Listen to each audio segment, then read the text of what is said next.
Ok, ya se está grabando. ¿Qué diferencia hay que yo esté, que parta de una situación, por ejemplo, de lo de la panadería, ¿no? Que les decía, ok, o de una zapatería, ¿no? ¿Cuántos zapatos puedes arreglar por semana? ¿O cuánto cobrarías? Vamos a hacer una tabla de descuentos. Es diferente que que de los niños salga ese interés a que yo lo construya de manera artificial. Pareciera que lo hemos hecho, yo sé que si ustedes están aquí es por algo, seguramente son docentes innovadores, pero quiero que repensemos qué nos falta por hacer o qué hacemos bien, pero podemos hacer todavía mejor, porque justo hacia allá vamos con este nuevo marco curricular, hacia dónde nos vamos a mover para transformar las prácticas escolares y educativas. Acuérdense entre esa diferencia. Vamos por la transformación de las prácticas educativas. Entonces tenemos otros lineamientos. Déjenme ver el chat, a ver si hay alguien por aquí. Ok, nadie ha comentado en el chat. Bien. Mm, y entonces les decía, también vamos a tener este aglutinamiento. Permítanme un segundo.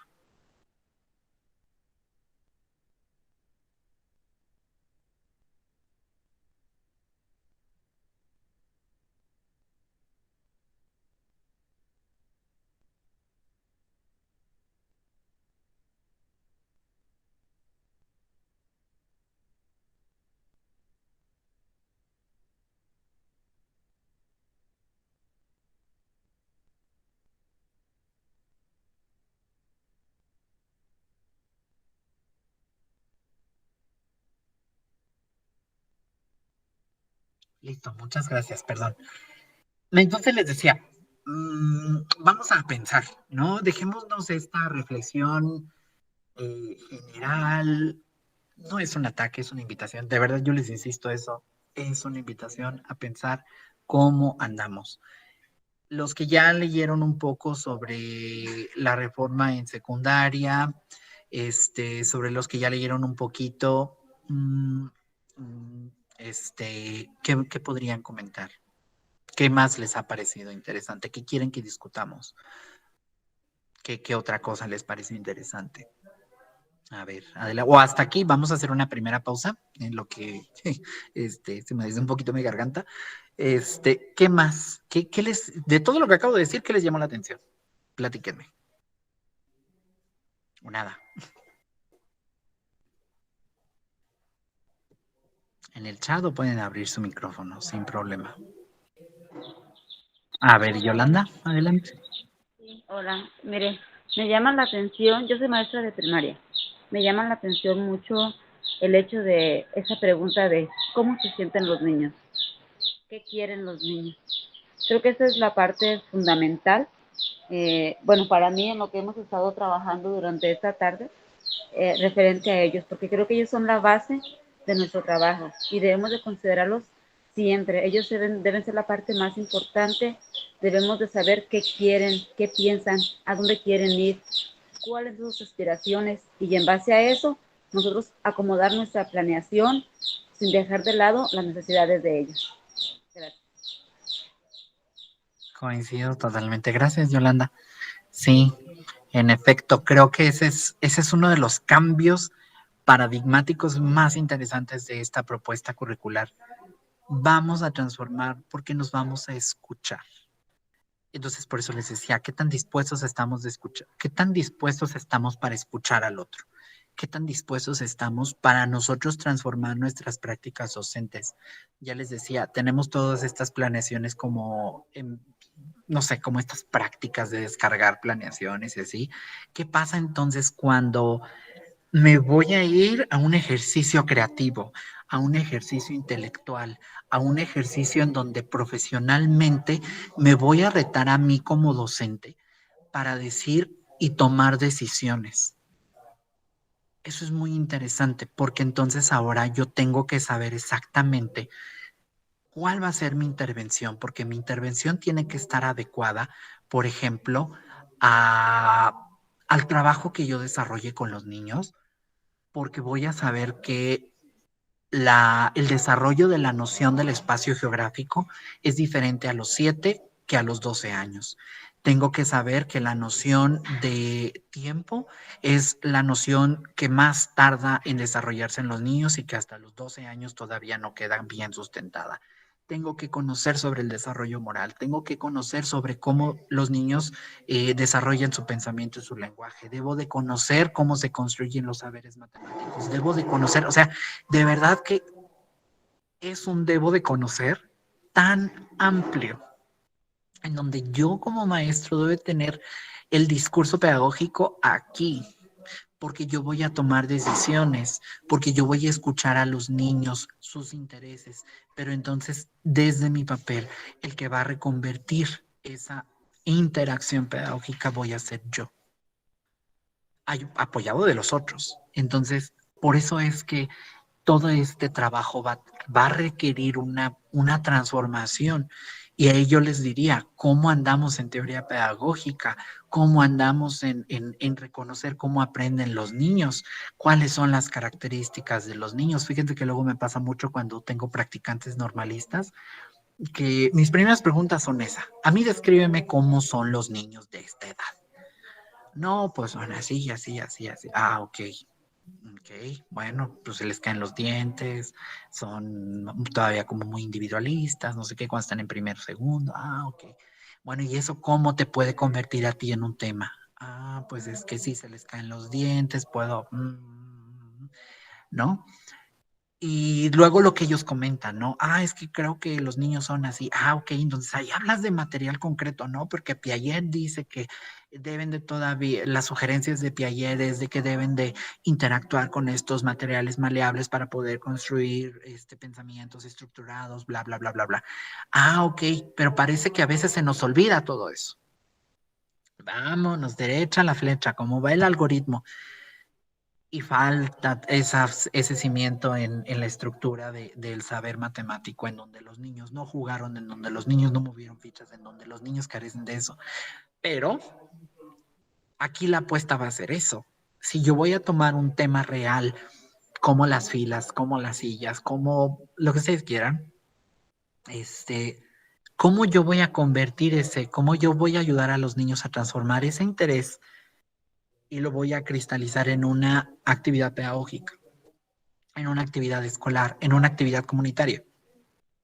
Realmente, ¿cómo ando yo de teoría pedagógica? Esa es la pregunta que todos deberíamos llevarnos hoy como reflexión. Miriam Rangel en el chat nos escribe: me ha parecido muy interesante basarnos en los intereses de los niños, pues es lo más fructífero en preescolar.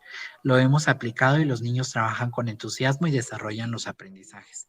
Exactamente, desarrollan los aprendizajes, escuchamos a los niños y también vuelve o emerge como esta propuesta. Fíjense que aquí tendríamos que diferenciar entre métodos y metodologías, ¿no? Como cuál es la diferencia entre uno y otro, como cuáles son las formas en que creamos el discurso pedagógico en el aula, cuáles son las formas, por ejemplo, ahora que tenemos para aprender. O sea, no todas las aulas, ya esto quedó más que claro con los últimos 2 años que hemos vivido. No todas las aulas son iguales, no todas las escuelas son iguales. Algunas cosas crean todavía abren la brecha todavía de la exclusión. Pero ¿de qué manera, si nosotros, conociendo y reconociendo el contexto, podemos explotarlo? ¿Cómo podemos? Aquí, por ejemplo, habla mucho del diseño universal de aprendizaje. Las compañeras de USAER, seguro están un poco más involucradas con este tema, pero el diseño universal de aprendizaje parte de esta idea en donde todas las personas caben en nuestras situaciones de aprendizaje. ¿Cómo puedo hacer yo que todas las personas que están involucradas, que están participando en mi aula o en mi espacio o en mi entorno? Porque también, imagínense este acercamiento que veíamos, por ejemplo, en varios pedagogos, de acercar a los niños al entorno natural. O sea, muchos pedagogos lo han dicho, ¿no? Entonces, ¿quién dice que la escuela solamente es el aula cuando tenemos a la comunidad entera? La escuela es una de las instituciones de la comunidad. De hecho, eso lo dice muy claramente en la parte introductoria. cómo la escuela coordina otros esfuerzos de las otras instituciones, de los otros espacios educativos y cómo se suma a la formación integral de las mexicanas y los mexicanos, de toda la población mexicana. Entonces, todo esto la verdad es que sí nos tiene que poner, ¿no? Llevan una gran trayectoria en preescolar con todo este trabajo por proyectos, que también entendido desde todas las percepciones pedagógicas que han atravesado el modelo de educación preescolar en México, pero también qué pasa en los otros niveles. O sea, cuál es la continuidad que le damos a estos procesos, cuál es el seguimiento que le damos a estas rutinas y prácticas, a esta forma de plantear las actividades escolares. O sea, de pronto también creo que una de las apuestas aquí va a ser lo administrativo. O sea, por ejemplo, en secundaria, sí, te habla que entre todos vamos a aprender, pero ¿cómo vamos a organizar administrativamente al personal, a los recursos humanos para que todos participen, para que todos puedan cubrir horarios, ¿no? O sea, el mismo sistema, el propio sistema educativo nacional tiene que replantearse muchas cosas para tener solidez en el seguimiento del marco curricular. O sea, habla de, por ejemplo, disminuir la meritocracia, pero UCICAM todavía tiene procesos por méritos. Habla, por ejemplo, de un ejercicio de libertad y de autonomía, pero no se evalúa la autonomía y la libertad. No, o sea, se pregunta en el cuestionario cómo le haces, pero ¿cómo te lo evalúan, no? ¿Es algo evaluable cuantitativamente o cualitativamente o cualitativamente? O sea, ¿cómo es que se hace? ¿Qué tipo de reconocimiento, qué tipo de seguimiento a las trayectorias de niños de poblaciones vulneradas vamos a poder encontrar? ¿De verdad van a llegar los apoyos gubernamentales a todas estas, a la población mexicana focalizada o que está por focalizarse? O sea, de verdad que tenemos que reinterpretar la escuela como la conocemos. Ojalá, y la verdad es que es una utopía posible, si creemos y confiamos en que estos cambios van a parar en algo bueno. Yo confío en que sí. Como todas las otras reformas, los primeros años van a ser difíciles, paulatinamente, y que nos vayamos acostumbrando, esto tiene que transformarse en otra cosa. En educación los cambios son lentos, entonces creo que también aquí lo que tenemos que pensar, defender incluso, es la continuidad, independientemente del color que llegue en el otro sexenio. Creo que debemos de proponer, de establecer una continuidad en el proyecto educativo. La historia de la educación en México nos lleva a entender que si no tenemos proyectos sostenidos, que si no tenemos proyectos transaccionales, las cosas no funcionan. El plan de 11 años, del cual es heredero los libros de texto gratuito, del cual es heredero muchas de las cosas que entendemos ahora en el sistema educativo nacional, ocurrió justo porque fueron muchos años. O sea, no estaba supeditado a un sexenio y ya, y que llegaba otro presidente y lo cambiaba y etcétera. Tampoco cambia como lo hemos visto desde los 2000, que en cada sexenio va cambiando una cosa y otra, y que suman y quitan y ponen y parchan y bueno. Creo que también aquí hablando un poquito de libros de texto gratuito, eso también va a cambiar. ¿Por qué? Pese a que ahora la Secretaría de Educación Pública tiene esta intención de reformar los libros, va a ser muy interesante, la verdad, ahora cómo van a construir los libros. Si tenemos que este pensamiento único, esta visión de Estado se va a transformar hacia otras líneas más autónomas, más libres, más independientes, más creativas, desde lo local, desde las aulas, desde las escuelas, desde las comunidades. ¿Dónde queda el libro? Si mi interés hoy es Ucrania y mañana mi interés es, yo trabajo muy cerca de un mercado, si mañana mi núcleo de interés es el mercado y luego pasado mañana es el río, que también trabajo cerca de un río, la contaminación del río, ¿cómo yo puedo ajustar intereses de toda la de todo el contexto nacional a realidades inmediatas. O sea, ¿cómo se va a organizar los tiempos escolares? ¿No? Que los tiempos escolares están organizados con base en la segmentación de los conocimientos. Y si ahora no vamos a tener segmentación de conocimientos, entonces podemos aprender todo el día. Y no va a ser como de abran su libreta de español y ahora abran su libreta de matemáticas y ahora abran su libro de inglés. No, es abran su bitácora de aprendizaje, abran su libreta de viaje, abran, no sé, el diario de experiencias, no sé cómo le vayamos a llamar en otro momento, pero va dirigido a eso. Si ya no está dividido en asignaturas, ¿qué es lo que va a proponer el libro de texto? Temas generadores, nos va a plantear situaciones, nos va a acompañar a través de otras cosas. Incluso nosotros, bueno, el equipo con el que yo trabajo, hemos estado trabajando la idea de proponer un ecosistema de materiales educativos. ¿Por qué la idea de un entorno, de un ecosistema, perdón, de un ecosistema de materiales educativos? Porque entonces si ahora vamos a tener un, una situación de aprendizaje, entonces necesito saber sobre microbios, necesito saber sobre la contaminación en los ríos, necesito saber sobre los diferentes tipos de mercados en el mundo. ¿Dónde lo voy a encontrar? En las fuentes de información. En las fuentes de información, en los libros, en las revistas. Entonces, por eso tenemos que ir entendiendo que los materiales educativos van a tener que transformarse. ¿Dónde van a terminar los libros de texto? No lo sé. Mi invitación es, hay que estar pendientes de eso. ¿Por qué?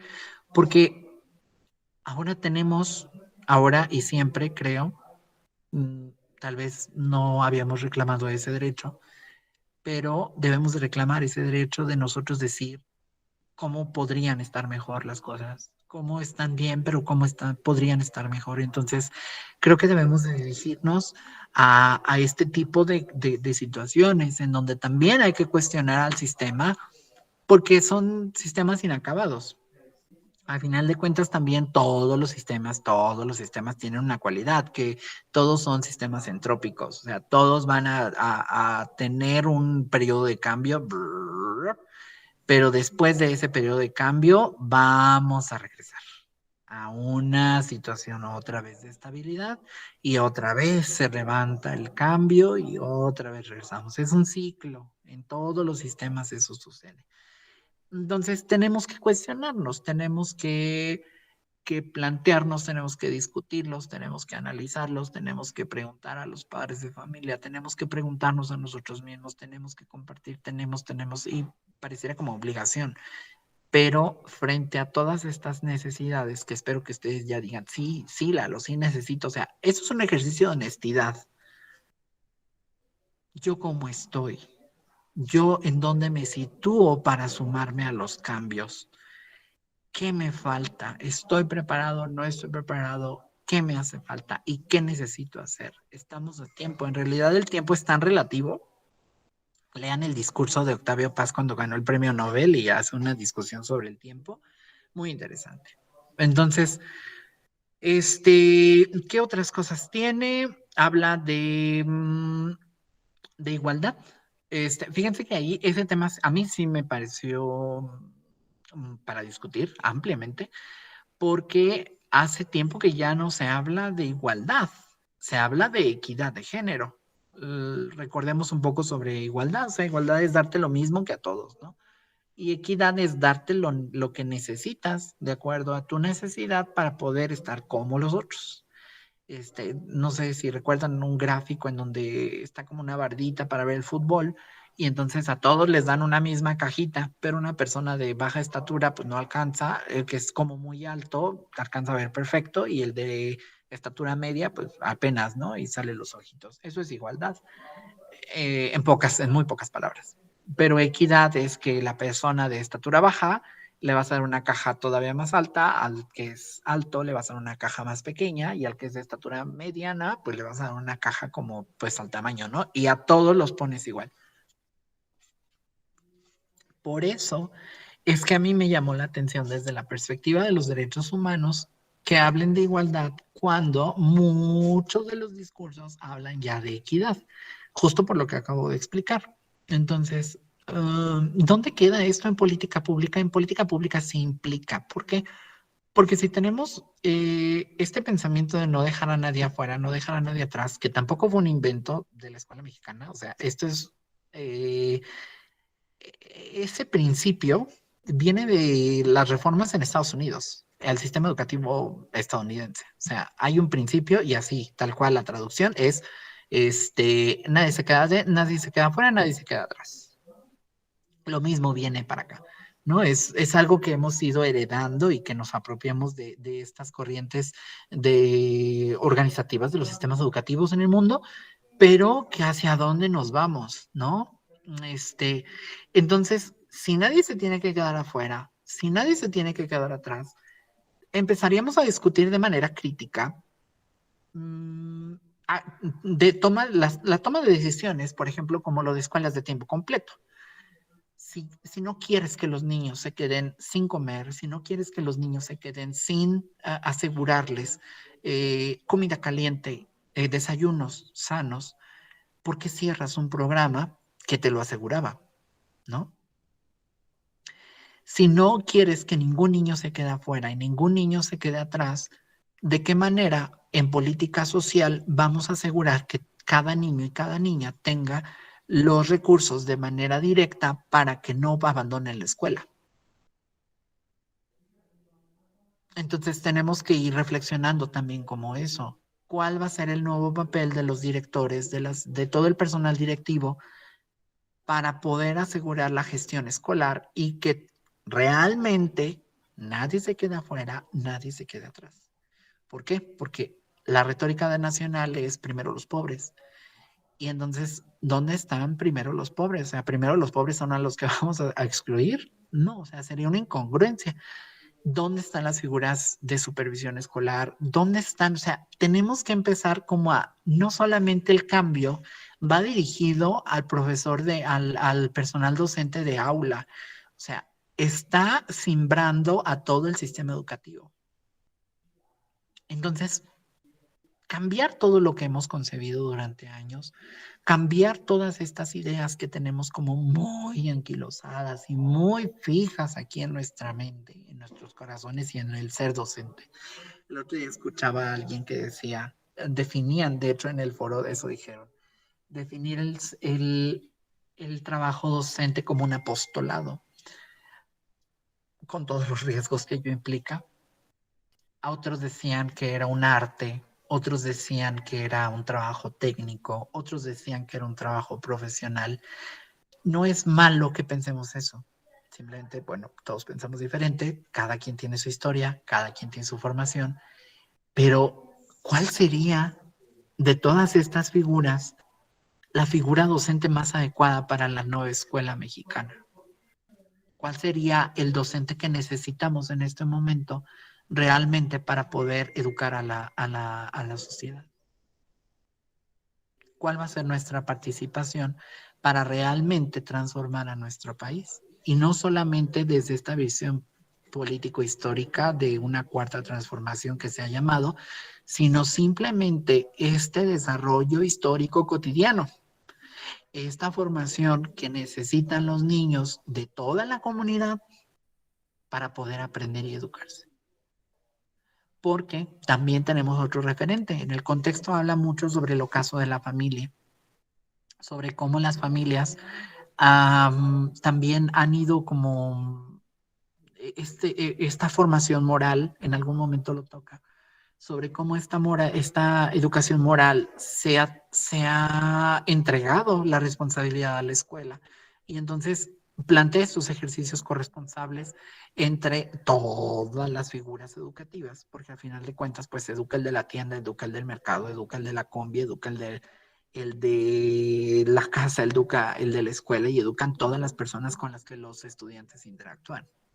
Entonces, ¿cómo vamos a empezar a cambiar de mentalidad? ¿Cómo vamos a poder transformar nuestras prácticas y poder proponer otras cosas? Y ahí es donde está el cambio.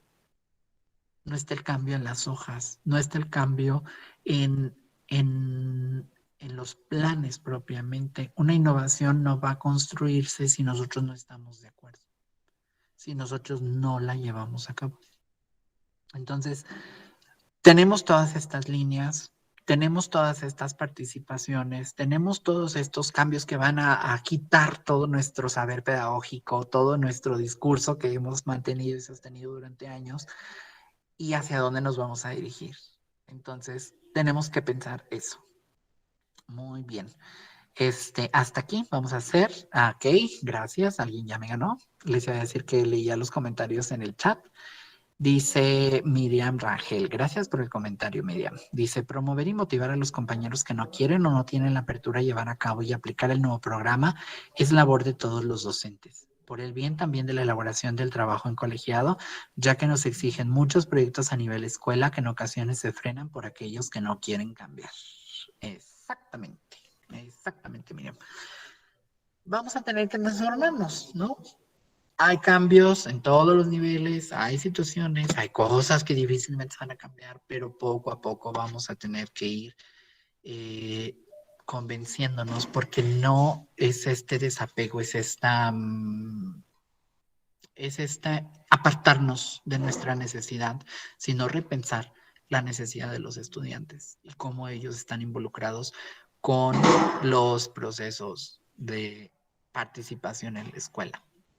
Aquí, por ejemplo, también un poco el no quedarse afuera, no quedarse atrás, también implicaría tener sensibilización sobre las barreras del aprendizaje y la participación social, cuando nosotros mismos como maestros muchas veces nos convertimos en una barrera para el aprendizaje, entre otras cosas, ¿no? Los accesos adaptados, etcétera, etcétera. Pero nosotros, o sea, la palabra clave, bueno, no palabra, porque no lo pone como palabra, pero la noción general de la reforma al marco curricular es la transformación de mi ser docente. Entonces, ¿de qué manera yo voy a contribuir a eso? ¿De qué manera yo voy a tener elementos? Y entonces, si vamos analizando cada uno de los indicadores se van a unir. Ah, porque ahí va otra cosa que me faltaría acotar. Como todo se va a ir enlazando, entonces tengo aquí una situación, no lo sé, alguien, dígame una situación que le preocupe ahorita, o planteen un tema ahí en el chat o en el micrófono. Díganme, denme ideas. ¿Qué les interesaría a ustedes si ustedes fueran mis estudiantes? ¿Qué les interesaría saber? O nada.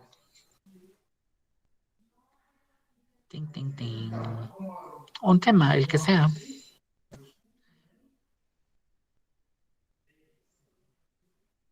Están pensando mucho. ¿Qué les gustaría saber? Ah, ya, me iba a salir. Bueno, por ejemplo, les pongo un caso. Hoy fui a una entrevista en la televisión. ¿Qué puedo yo aprender de mi entrevista en la televisión? Hacer un registro, cómo crear un mensaje para compartir, saber sobre colores, porque el escenario estaba construido, bla, bla, bla, bla, bla, ¿no? Ahora, en esa situación, donde voy a grabar un programa de televisión con los niños, voy a grabar un video para compartirlo en YouTube. Los niños tienen que hacer un guión, tienen que hacer un escenario, tienen que hacer todo lo que acabo de decir, ¿no? Hay algún encargado de procesos técnicos, otro tiene el guión, etcétera. ¿Qué más? ¿Cómo me atraviesa la interculturalidad? ¿De qué manera yo estoy proponiendo la perspectiva de género?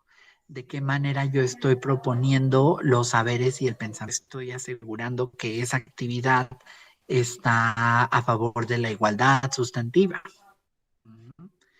Por eso es que vamos a tener que reflexionar mucho sobre cómo planteamos las situaciones, porque no es nada más activismo por activismo, sino que tenemos que orientar para que podamos discutir realmente. El nivel de análisis lo tenemos que ir subiendo poco a poco. Y los niños tienen nivel de análisis, tienen opiniones, tienen. Entonces, ¿qué es lo que tenemos que ir haciendo? Subir esa estimación del nivel de análisis. Olvidar también como estos fanatismos, olvidar estas construcciones muy artificiales pero también tener mucho conocimiento pedagógico. Entonces, para no estar patinando como en la misma recomendación, este, creo que sí, creo que sería interesante también que revisaran ya de manera como más tranquila. Espero que les haya generado curiosidad el revisar los componentes, los campos formativos. ¿Cómo están organizados los campos formativos? ¿Cómo propone las redes entre ellos? ¿De qué manera? Denme un segundo.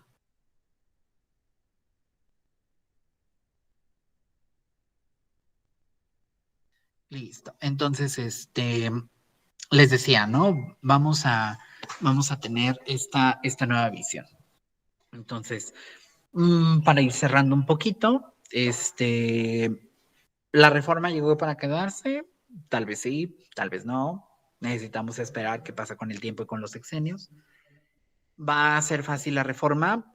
Tal vez no. Todas las reformas siempre generan incertidumbre y la incertidumbre nos da mucho miedo. ¿Estamos capacitados? Lo más seguro es que no. Honestamente, no creo que estemos tan capacitados. ¿Se escucha la voz de los docentes? Tal vez no. Y ya van como 4 nos y parezco muy negativo, pero pensemos en el no, pensemos en lo que carecemos para que identifiquemos qué es lo que nos hace falta. ¿Mm? Necesitamos dialogarlo. Los materiales educativos que dispongo, los materiales educativos que utilizo o los materiales educativos que se me facilitan por la Secretaría de Educación Pública, ¿son los adecuados para la autonomía? ¿Son los adecuados para que yo tenga un ejercicio libre, pedagógico o no? Todo eso hay que irlo pensando, ¿no? Tal vez sí, tal vez no. Estoy preparado para ciertos temas como igualdad sustantiva, para equidad de género, para intercultural crítica. Conozco la pedagogía crítica, conozco la transdisciplina, conozco otras formas de planear diferentes a la que hago. Y la final, yo como un ser, ¿no? Yo como ser docente estoy dispuesto a cambiar. Estoy dispuesto a escuchar a los niños, estoy dispuesto a transformar mi práctica educativa. Creo que todo eso van a ser consideraciones para los próximos días, semanas, años y ojalá que podamos sumarnos a todas estas reflexiones. No sé si alguien tenga otros comentarios, pueden abrir el micrófono, escríbemelo en el chat si lo consideran adecuado. A ver, déjenme abrir el chat.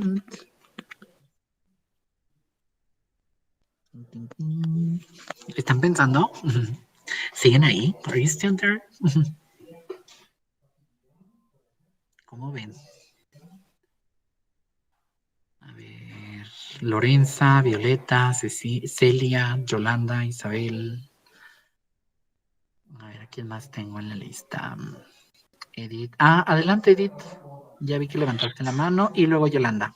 Gracias. No, nada más para decir, aquí estamos, aquí estamos. Es que estamos, yo creo que en mucha reflexión, ¿no? La verdad sí es muy interesante este cambio y yo creo, y soy muy partidaria de eso, claro, nos va a costar trabajo, porque yo creo que es muy importante la actualización. A veces minimizamos pensamiento crítico que tienen los chicos, ¿no? O las dudas que tienen los chicos. Y queremos solamente resolver lo que viene en el libro o lo que nos indica y no nos damos a la tarea, o igual no es tanto darnos a la tarea, sino que pues por otras cuestiones a lo mejor no tenemos el tiempo o nos falta también en dónde investigar, ¿no? Tal vez más información. Yo veía el tema, por ejemplo, de conflictos, ¿no? Checamos o vimos, tocamos el tema de conflictos internacionales. Vimos lo de Ucrania y de repente me dicen ellos, ¿y qué pasa con con la guerra? ¿Qué hace la ONU?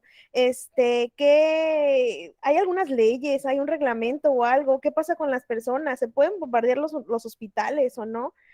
Y digo, claro, o sea, son cosas que del tema, sí es cierto, es lo más importante, ¿no? porque es lo que más le interesan a ellos. O sea, sí, ok, tenemos conflictos, son internacionales, ya vimos los elementos que participan, sí, pero, o sea, ¿qué pasa con las personas? ¿Qué pasa? Se pueden bombardear, pueden utilizar armas nucleares, no hay reglamentos, si hay reglamentos, hay un punto medio, ¿cómo interviene la ONU? Y eso en verdad fueron preguntas que dije, claro, eso es lo que se necesita, ¿no? Lo que ellos necesitan saber y es parte del tema, ¿no? Ahí mismo das lo del conflicto internacional, das un ejemplo y le das más información, no solamente la que viene en el libro. Y así ellos se interesan, la clase es más atenta, más dinámica y los tienes a todos impresionados y se construye el aprendizaje, porque no solamente es yo te voy a dar lo que necesitas, sino a ver chicos, vamos a investigar, a ver cómo se hace, qué se hace, qué leyes son, existen, no existen, y entre todos vamos a comentarlo, ¿no? Y es una experiencia muy bonita, muy, muy bonita, que claro, te hace eh, pensar 2, 3 temas y 3, 4, 5 dudas hacia los que ellos tengan, ¿no? O sea, te hace como querer adivinar, a ver qué me van a preguntar, qué es lo que me van a decir. Y eso nos ayuda mucho porque en realidad sí son problemas que los estamos viviendo y que si los queremos evitar, necesitamos ellos contextualizarlos y que vean ellos cuáles son las actitudes que a lo mejor no nos ayudan para tal vez una cultura de paz o una armonía en la sociedad, ¿no? Solito se va reflexionando todo. Y bueno, ese es mi punto de participación y agradecer porque sí es muy, muy importante el saber cuál es el papel del docente, ¿no? Recordar un poquito más cuál es nuestro papel, cómo va a ser nuestro papel en esta nueva parte de reforma, o sea, cómo vamos a participar nosotros, ¿no? En este nuevo plan de la nueva escuela mexicana. Sí, muchas gracias, Edith. Muy ilustrativo el tema. Y sí, poco a poco va decantando en la forma en que los chicos interactúan y yo creo que les dejaste esta chispa, estas reflexiones, esto, porque al final de cuentas pensar en el otro es también pensar en nosotros, ¿no? Cómo que en otro momento van a tener otra mirada de lo que sucede en la violencia cotidiana en los entornos más inmediatos, porque es cercano lo que sucede aquí en la ciudad. Bueno, por ejemplo, aquí en Morelia, ¿no? Cuánto asesinato, cuánto asalto, cuánta cosa, cuánto que sucede ayer con lo del presidente municipal de Aguililla, con lo que ha pasado con tantas cosas. O sea, vivimos y hemos normalizado una violencia que no la cuestionamos. Y cuestionar un conflicto internacional como lo que está sucediendo en el otro lado del mundo también creo que puede servirles a esto. Eso era lo que yo les hablaba de estas conexiones. O sea, todas las conexiones van a ir terminando a quién soy yo.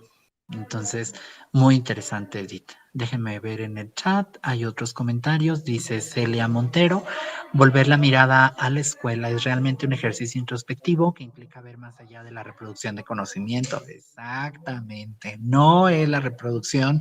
Vamos a ir más allá de la educación bancaria. Vamos a ir vamos a dirigirnos, vamos a crear camino hacia una educación diferente. El doctor Jesús les deja un mensaje, dice gracias a todos por su participación en el seminario, la entrega constante será la siguiente semana vía email. Isabela Iri dice muchas gracias por el seminario, todos los temas muy interesantes y Ricardo Reyes, gracias por el aprendizaje. Bueno, pues por mí, sería todo en esta ocasión, me dio muchísimo... Ah, no, Yolanda, antes de que te me olvides. Yolanda, adelante. Hola, otra vez. Bueno, pues aquí retomando lo del seminario, sin duda alguna, en la escuela mexicana un factor muy indispensable es la inclusión. Es la inclusión que se ha dado ahora en los conocimientos de los niños. Claro, sin dejar a un lado la transversalidad de contenidos, donde ellos pueden tener un aprendizaje colectivo, porque así como decían mis compañeros, el aprendizaje no se da, sino que lo vamos construyendo poco a poco, tanto maestro como alumnos. Gracias. Muchísimas gracias, Yolanda. Gracias a todas las personas que participaron en esta sesión del seminario. Les agradezco de todo corazón, les abrazo a la distancia y le agradezco también a la administración del CIEM por haberme invitado en esta ocasión para dialogar con ustedes. Y a ver, dice Guillermina, quiero preguntar, ¿cómo se relaciona? Ay, se me fue el chat. ¿Cómo se relaciona, cómo puede relacionarse el tema del marco curricular con los planes estratégicos de una institución o de un estado? Ok, ¿cómo puede relacionarse el tema? Ok, bueno, es que todo esto tiene que ver con un marco legal, legal y organizativo. O sea, al final de cuentas, si desde el artículo 3º se dice que la rectoría la rectoría de la educación es del Estado, todo lo que toque el Estado en este tema en particular va a tener que ser organizado desde esta visión.